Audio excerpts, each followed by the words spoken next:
साय की विदाई, बम्बई की एक शांत सुबह, समुंदर की लहरों की आवाज़ के बीच 80 वर्ष के दादाजी राघव अपने घर की बालकनी में बैठे थे। धूप की हल्की किरणें उनके चेहरे पर पड़ रही थी। उनके ठीक सामने उनका पोता अर्नव हाथ में एक डायरी लिए बेहद परेशान बैठा था। अर्नव एक छोटा डिजिटल मीडिया स्टूडियो चलाता था।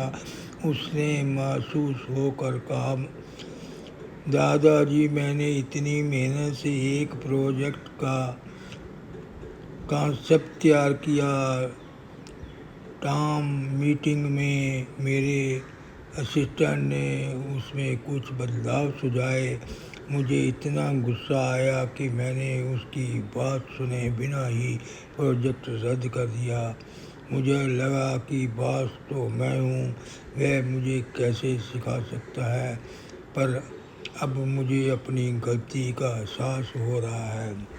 राघव जी ने मुस्कुराते हुए अपनी चाय का कप टेबल पर रखा और बोले, अर्नव, ये गुस्सा तुम्हारी आत्मा का नहीं था, ये तुम्हारे भीतर छिपा अहंकार था। चलो तुम्हें एक छोटी सी कहानी सुनाता हूँ। दो पत्थरों की कहानी। बहुत समय पहले की बात है कि एक ऊंचे पहाड़ की चोटी पर दो विशाल पत्थर अलग बगल पड़े रहते थे। पहला पत्थर बहुत अभिमानी था। वह हमेशा सोचता, मैं कितना ऊंचा हूँ, कितना मजबूत हूँ, कोई मेरा क्या बिगाड़ सकता है। वह अपनी जगह से टस से मस होने को तैयार नहीं था। जब भी कोई तेज़ हवा चलती या बारिश होती, वह सीना तान कर खड़ा रहता और खुद पर गर्व करता। दूसरा पत्थर शांत और लचीला था। वह मानता था कि वह इस विशाल प्रकृति का एक छोटा सा हिस्सा है। वह हमेशा हवा के झोंकों को स्वागत करता और बारिश के पानी को अपने ऊपर से आसानी से बह जाने देता। एक दिन पहाड़ पर एक भयंकर भूकंप आया। पूरा पहाड़ हिलने लगा। पहला पत्थर, जो अपने अहंकार में पूरी तरह अकड़ चुका था, जरा भी झुकने या हिलने को तैयार नहीं हुआ। नतीजा वह हुआ कि वह जड़ से टूट गया और सीधे नीचे गहरी खाई में जा गिरा, जहाँ गिरकर उसके टुकड़े टुकड़े हो गए। वहीं दूसरा पत्थर, जो अपनी अहंकार मुक्त ईगोलेस आदत के कारण स्वभाव से लचीला था, वह पहाड़ के कंपन के साथ थोड़ा सा लुढ़का और एक सुरक्षित ढलान पर जाकर टिक गया। बाद में एक मूर्तिकार की नज़र उस पर पड़ी। उसने उस शांत पत्थर को तराशा और एक बेहद सुंदर मूर्ति बना दी, जिसकी आज सब पूजा करते हैं। जीवन का सार। कहानी खत्म कर राघव जी ने अर्नव के कंधे पर हाथ रखा और कहा, अहंकार हमें उस पहले पत्थर की तरह सख्त बना देता है।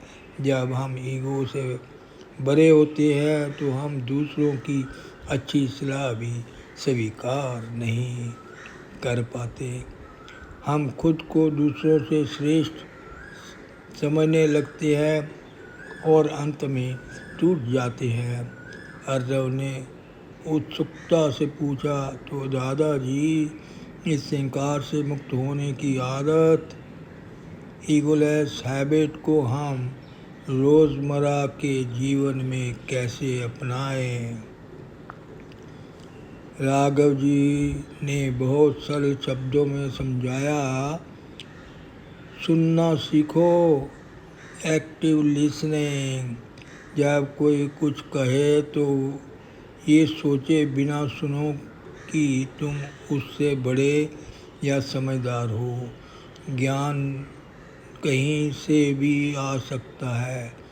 गलती मानना, एक्सेप्टेंस, ये स्वीकार करने में कभी छोटे मत बनो कि तुम गलत हो सकते हो।